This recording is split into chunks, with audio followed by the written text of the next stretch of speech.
Bien, comenzamos esta clase, grabada, por cierto, para el curso de historia, todas las tecnicaturas y especialmente en este caso, eh, la, todo lo prometido es deuda y las deudas se pagan, ¿no? Así que, por lo tanto, vamos a trabajar con dos temas. En esta ocasión vamos a ver solo el primer tema que tiene que ver el Jesús y el cristianismo, el Jesús de la historia. Algunos lo llaman Jesús histórico, pero bueno, ya a esto agregan cuestiones teológicas y bueno, ya es más complejo. Preferimos de este modo denominar el Jesús de la historia, ¿no? Ahora, cada estudiante, la mayoría de los estudiantes siempre me preguntan y dicen, profesor, en la universidad me preguntan cómo yo obtengo la evidencia de que Jesús existió, que caminó por estas tierras y que estuvo. De hecho, hay más que una evidencia. Nosotros directamente lo que vamos a la Biblia como texto directamente. Bueno, dentro del mundo científico se puede leer la Biblia desde la perspectiva que quiera. La Biblia puede ser utilizada para los que estudian derecho, los que estudian jurisprudencia o hasta historia pueden hacerlo. Pero de hecho se le da como un texto secundario ya que es traducido. Pero sí, lo que queremos no entrar en una cuestión científica, pero sí tener elementos externos que nos ayudan a ver la influencia de Jesús y el entorno de Jesús, más que nada Juan el Bautista, que van a darnos ciertas prácticas al cristianismo primitivo y, por cierto, nosotros seguimos haciéndolo hoy. Recordemos bien, el cristianismo nace en el seno del judaísmo, en uno de esos grupos que hay por ahí. El judaísmo tiene una gran disparidad de grupos, entre ellos son los fariseos, saduceos, este, celotes, los guerreros, y esenios que antes van a llamarse los qumranitas, que para nosotros nos interesa hoy el tema. De ahí, vemos una influencia previa. Y el cristianismo después va a surgir y va a crecer hacia las regiones paganas de Grecia. Son, de hecho, el Imperio Romano, que lo vamos a ver en la clase que viene, también tiene su influencia con sus mundos internos, el mundo griego, el mundo judío que nos va a dar la cuna al cristianismo, va a influenciar a la expansión. Pero ojo, esa misma expansión va a tener su costo. De esto hablaremos en la próxima clase. Y no solamente esto, sino que va a modelar los sentidos o las iglesias o las comunidades que van a hacer, cómo van a hacer su liderazgo, cómo van a crecer, cómo van a expandirse. Todo esto va a tener que ver con estos mundos. Dejémoslo para la clase que viene. En esta clase les propongo eh, lo que se le dice el dilema entre el Jesús de la cruz, podríamos ir en versus Jesús de la historia, no se contradicen.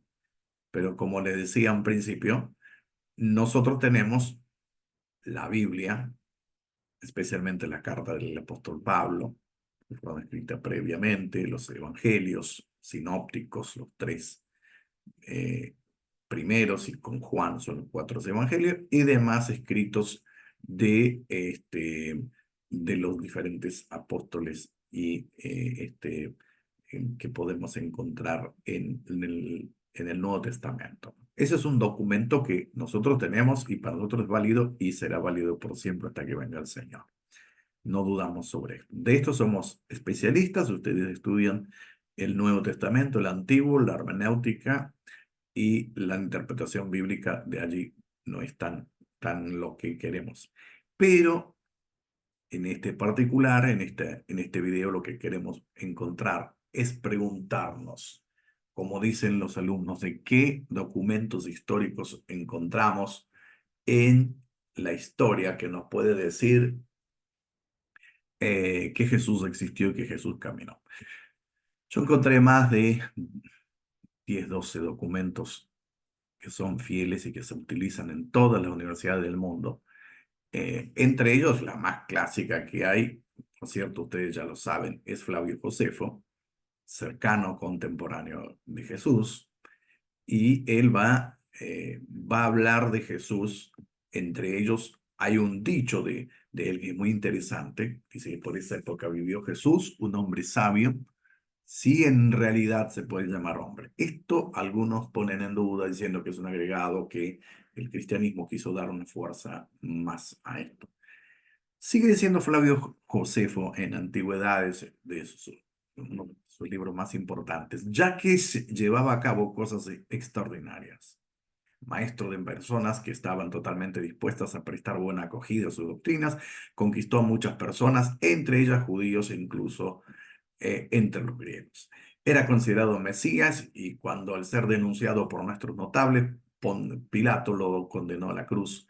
Los que habían dado su afecto al principio no dejaron de amarlo y proclamaron que se les había aparecido al tercer día, viviendo de nuevo como tal lo que habían declarado los divinos profetas. Así otras 1000 maravillas a propósito de él. Todavía en nuestros días no se ha secado el linaje de los que por causa de él reciben el nombre de cristianos. Bueno, encontramos en Hechos 9 que se habla de cristianos. Flavio Josefo escribe, puede ser que antes o después, pero encontramos que el nombre de cristianos o los seguidores de Cristo están ahí presentes. Una de las evidencias importantes. Después tenemos muchas más evidencias que podemos notar. Tácito, un gobernador, historiador, cónsul romano, también habla de Cristo en su texto, a los Anales, en el capítulo 15, las páginas 44. Él se refiere más que nada a Nerón, año 64, donde Cristo, ven en el medio del párrafo, de quién viene su nombre, había sufrido la pena de muerte bajo el reinado de Tiberio, emperador, tras haber sido condenado por el procurador Poncio Pilato y aquella perniciosa superstición que se había detenido temporalmente para volver a estallar de nuevo, no solo en Judea, donde surgió este mal, dicen, sino también la capital misma, se refiere a Roma.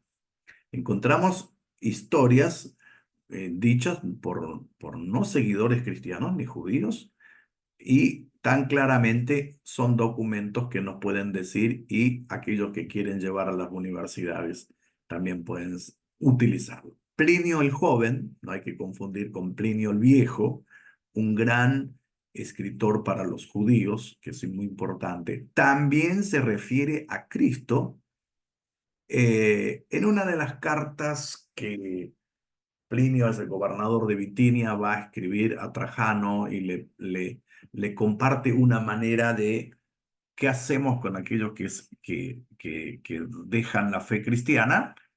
No los tocamos. Y aquellos que no se aferran a la fe cristiana, ¿qué hacemos con ellos? O los que son mediocres, que es importante.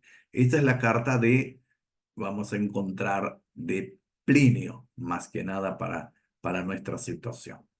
Después, más adelante hay otros, Suetonio, también va a escribir la vida de los Césares. No tiene mucha importancia en la historia cristiana, pero sí hablan mucho, especialmente habla de Nerón, cómo Nerón reprimió a los cristianos e infligió suplicios a los cristianos, un género de hombres de superstición nueva y maligna. ¿Por qué?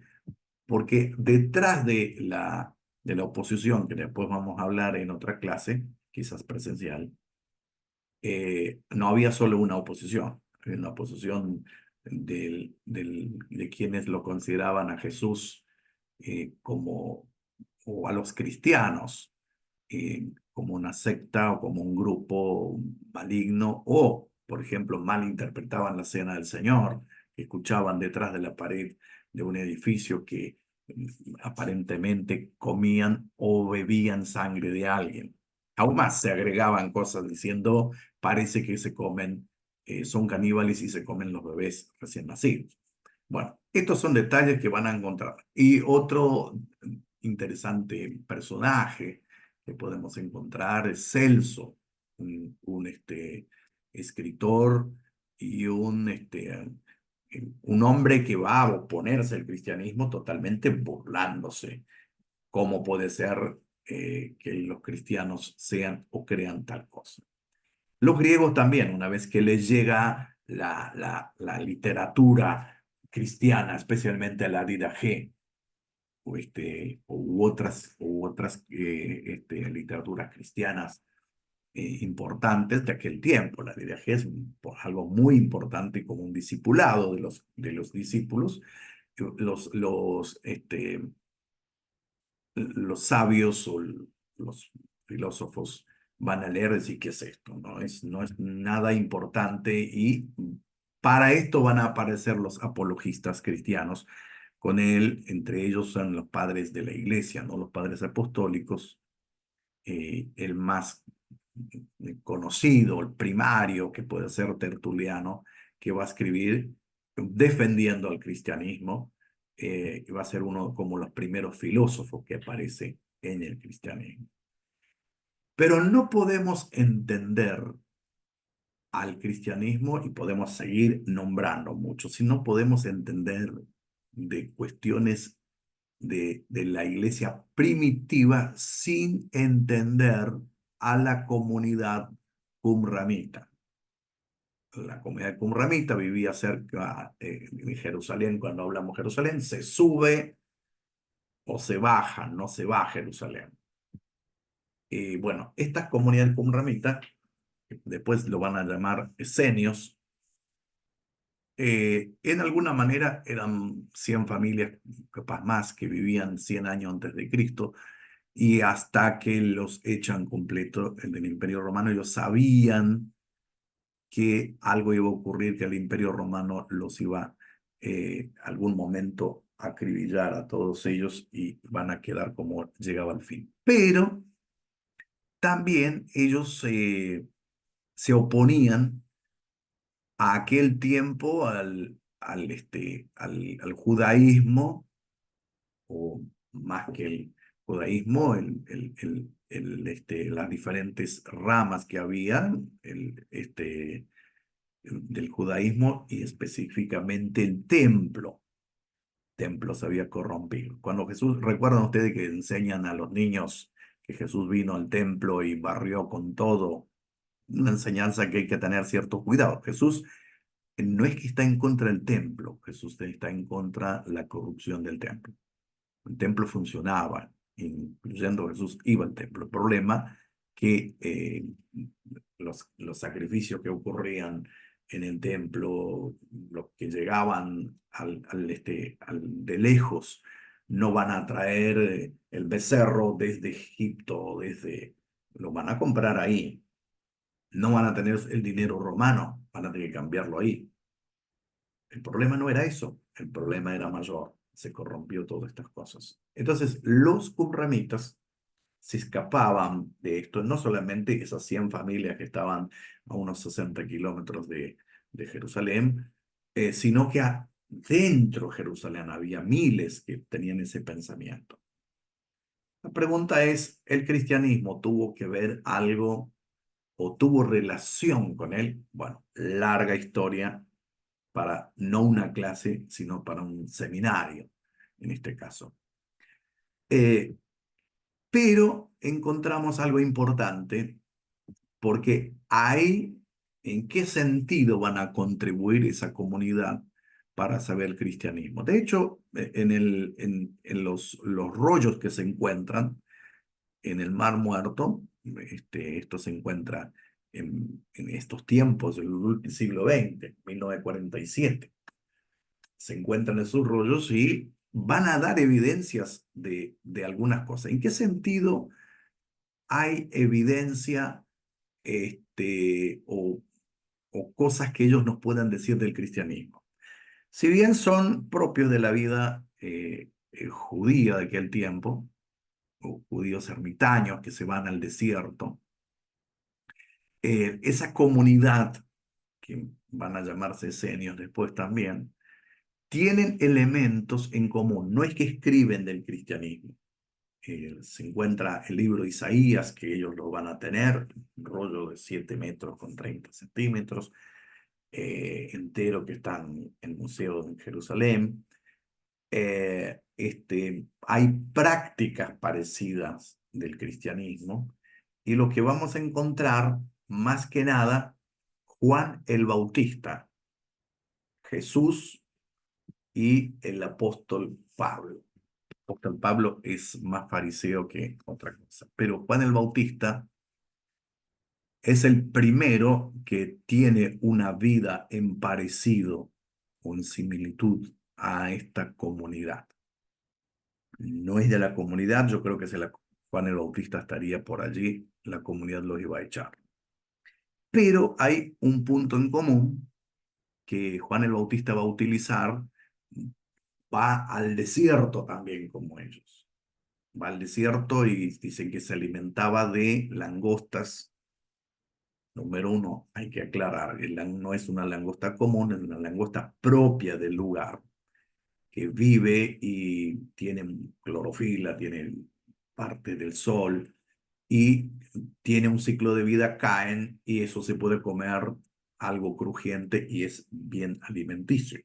Seguro, no sé si se alimentaba de dátiles o una zona también. Hoy se encuentran muchas cerámicas y algunos elementos que mostraban de zona de fabricación de miel en este lugar. Bueno, Juan el Bautista es un ermitaño.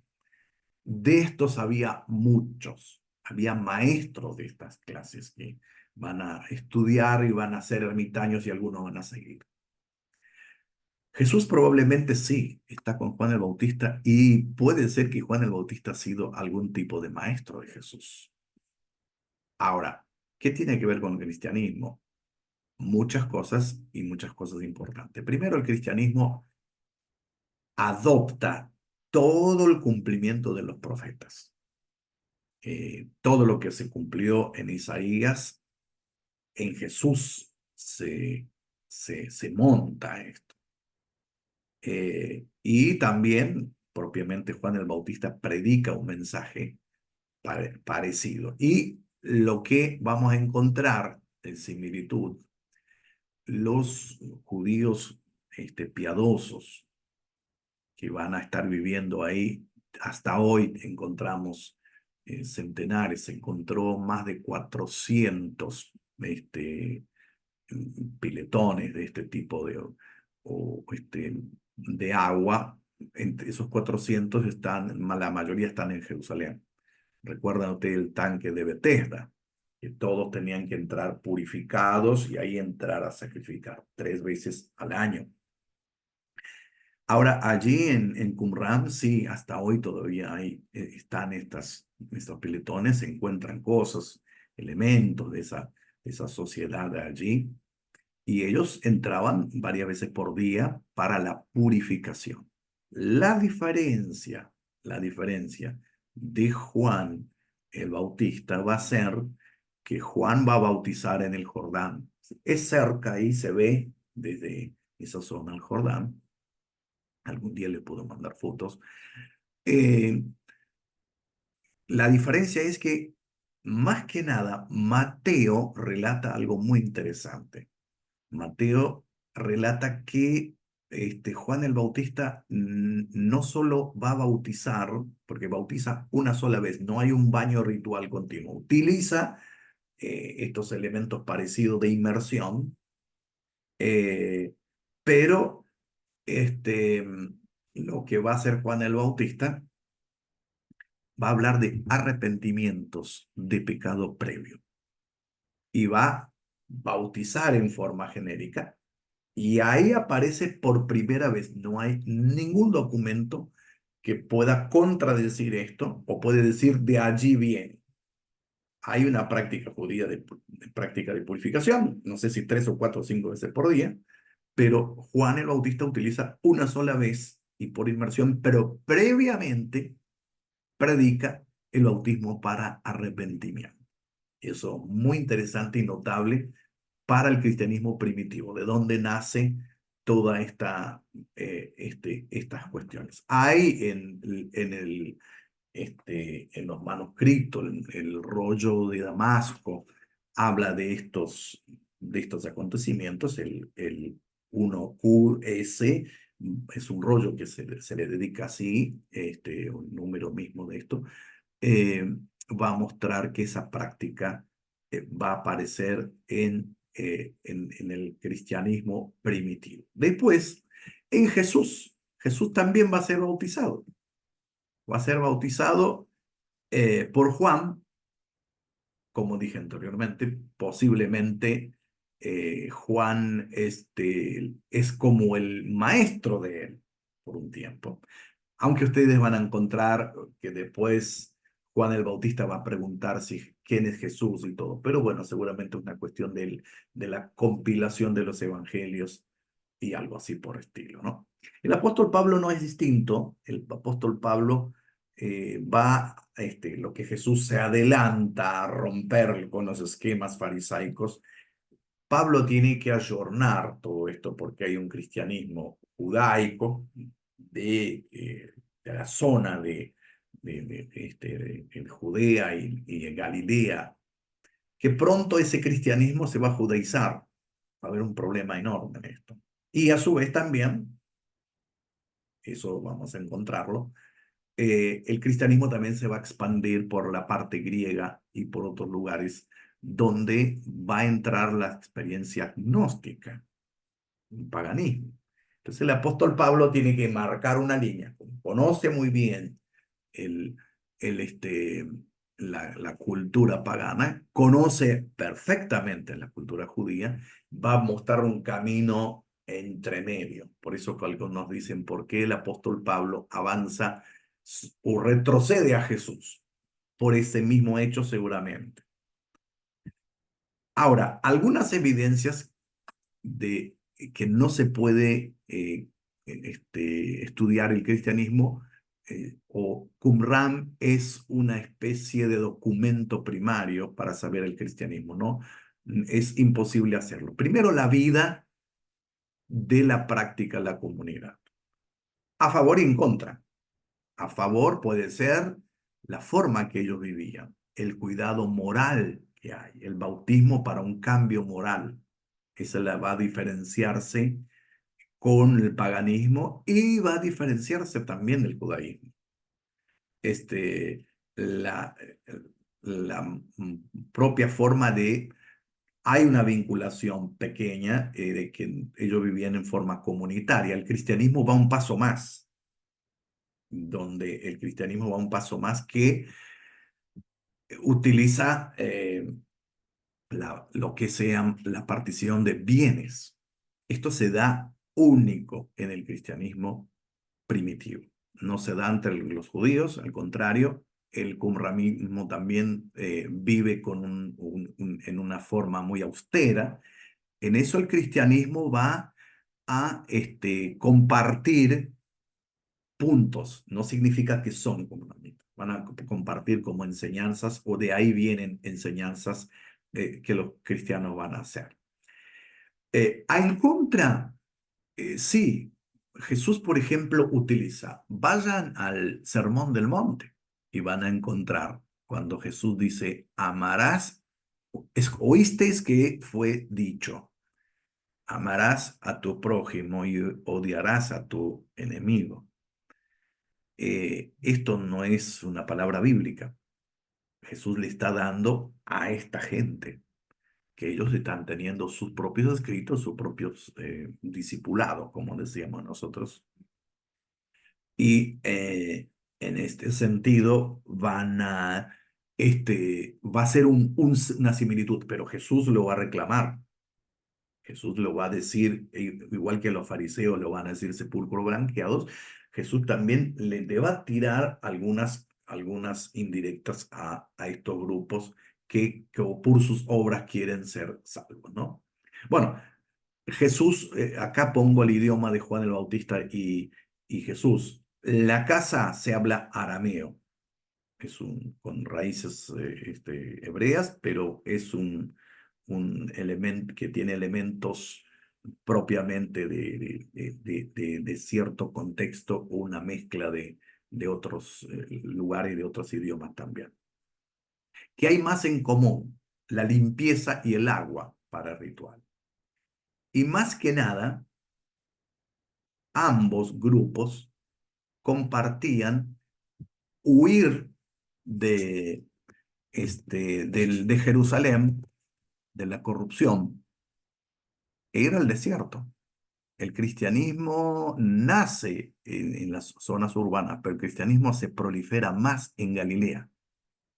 Los que fueron a Israel o van, el primer lugar que van a llevar a Capernaum.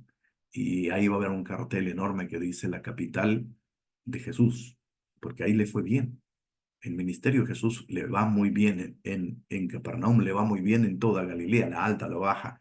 Este, en Jerusalén no es tan fácil. En Jerusalén es difícil porque hay que enfrentar a los maestros de la ley y otros opositores, oponentes a Jesús. En común tiene el cristianismo que el cristianismo también se va de este mundo. Jesús utiliza en Juan, el lenguaje de Juan es un lenguaje muy arameizado, con figuras. No somos de este mundo, eh, este, del mundo soy, el mundo nos reciben, la luz, la oscuridad, todos estos temas son prácticas de ese grupo, que habían tantos grupos judíos, pero ese ramito de tienen esos elementos en común al cristianismo. Otros elementos en común van a tener la cuestión escatológica. Las cuestiones escatológicas es que 100 años antes que venga Cristo, y después que venga Cristo, todos pensaron que el fin llegaría, o el fin, la segunda venida de Jesús se daría en el mismo primer siglo. Tomaban literalmente que no pasará esta generación hasta el regreso. Por eso que uno de los elementos es que las propiedades que vendían, ¿para qué van a tener propiedades si ya viene Jesucristo de nuevo? Bueno, son elementos muy interesantes que nos hacen pensar y saber de cómo eran las comunidades en aquellos tiempos, ¿no? Eh, los rollos demuestran la matriz natural del cristianismo en Judea y hay más de 100.000 palabras que están ligadas a los dichos de Jesús en el Nuevo Testamento, que fueron utilizadas al lenguaje de aquella comunidad. Así muy distinta a un lenguaje del templo, donde los maestros de la ley van a hablar en hebreo con niveles superiores y altos. ¿Se va entendiendo? Bueno, seguramente me harán una pregunta cuando estemos en la clase que viene. Nos encontramos. ¿Por qué es importante? ¿Por qué es importante estudiar historia del cristianismo? Es importante estudiar historia por varias razones. Número uno, por la geografía que hay allí. Eh, no se puede entender muchas cosas de lo que dice la Biblia sin, bueno, no los animo que todos vayan a conocer ese lugar, pero sí al menos un libro de arqueología o geografía bíblica debemos conocerla o leer conociendo los lugares donde estamos leyendo, tanto el Nuevo como el Antiguo Testamento.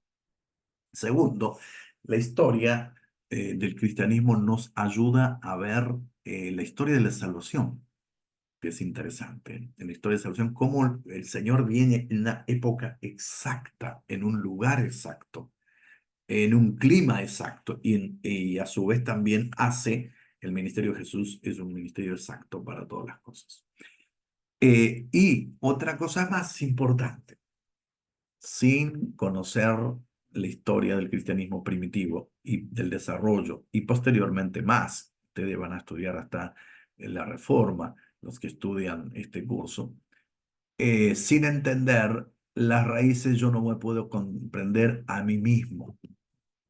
Para poder leer no solo la Biblia, hacer teología también, la historia nos ayuda a estas cosas. Así que bueno, las preguntas para esta sección va a ser, ¿en qué sentido ustedes ven o qué elementos del cristianismo de la práctica de hoy están presentes en la comunidad de la iglesia primitiva? Una comunidad muy sencilla, que se congregaban en sinagogas, a veces hasta donde podían, en casas, después más adelante en el Imperio Romano en catacumbas, pero hay algo más que quiero agregar.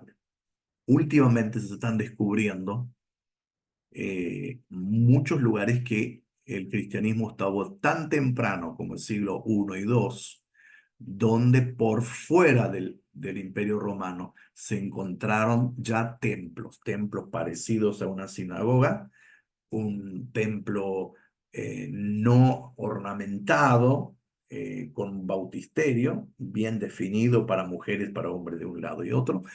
Y a su vez también eh, los historiadores suponen que después de la diáspora judía, la gran diáspora, el 70 y el 100 también, donde el judaísmo se dispersa por norte de África, se va a Europa, por todo lado fueron estableciendo sinagogas. Lo que se encuentra hoy en las sinagogas, muchas de esas sinagogas podían ser templos cristianos. Entonces la idea de que Constantino, ¿no? Con Constantino es el primer templo cristiano, sí, es un edificio importante, pero el cristianismo tenía lugares de reunión. De hecho, las persecuciones y las catacumbas eran en Occidente, pero en Oriente encontramos muchos lugares importantes nuevos, incluyendo reyes, gobernantes que se convierten aún mucho antes de Constantino. Por cierto, un gran tema para la discusión, les tiro como disparadores para que ustedes puedan saber de estas cosas. Así que bueno, les invito para que podamos ver después el video 2 que va a llamarse El cristianismo dentro del Imperio Romano o la modelación del cristianismo por el Imperio Romano. Así que bueno, que Dios le bendiga y nos vemos en clases o invito a ver el otro documental que vamos a filmar en esta semana misma.